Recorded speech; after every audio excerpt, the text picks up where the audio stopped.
السلام علیکم.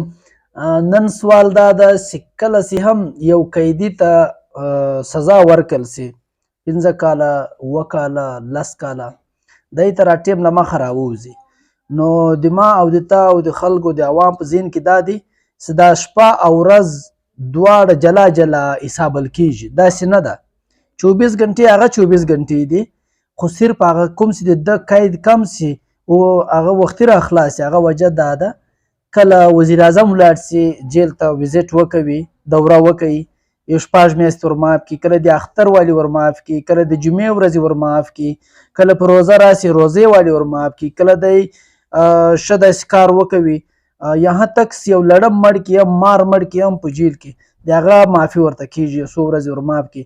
دا معافي کېږي د ده سزا لا نیمې ته راورسېږي، لا تر نیمې یو څه وربالا وي. دغه مین وجه دا ده چې دغه سزا یې ورمعافول کېږي په اختر کې، په فیسټیول کې، دغسې دوره باندې چیف صاحب ورسي.